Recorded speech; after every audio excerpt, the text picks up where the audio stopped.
छत्रपती संभाजीनगर शहरातील शिवाजीनगर भुयारी मार्गाची खासदार भागवत कराड यांच्याकडून पाहणी करण्यात आली आहे। यावेळी पाण्याचा निचरा करण्यासाठी काय उपाययोजना करता येईल याबाबत त्यांनी अधिकाऱ्यांसोबत चर्चा केली आहे।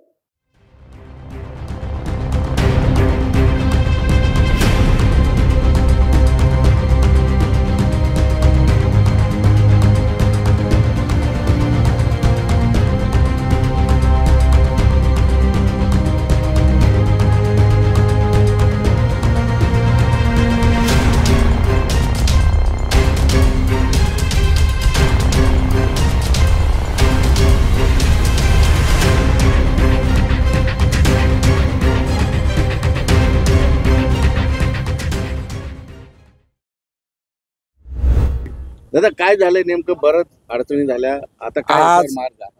छत्रपती संभाजीनगर शहरामध्ये शिवाजीनगर एरियामध्ये रेल्वेचा एक भुयारी मार्ग आहे आणि त्या मार्गावरती काल जो पाऊस झाला त्या माध्यमातून साधारण 4 ते 5 फूट पाणी जमा झालेलं आहे आणि म्हणून सर्व वाहतूक खोळंबलेली आहे। यासाठी सकाळीच मी बैठक माझ्या कार्यालयामध्ये घेतली होती।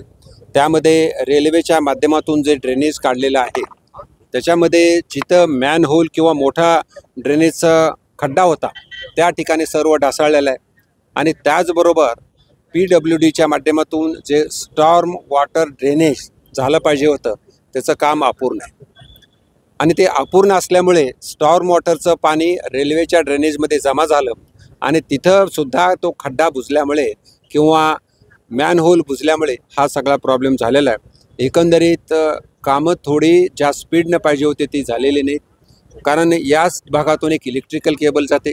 इलेक्ट्रिकल केबलचे चार्जेस MSEBला MJPनी भरले नाहीत, ते 9,59,000 आहेत। म्हणून इलेक्ट्रिकल केबल किंवा MSEBनं काम केलं नाही।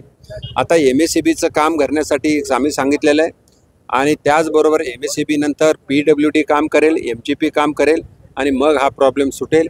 साधारण 3 हप्त्याचा आपण त्यांना वेळ दिलेला आहे।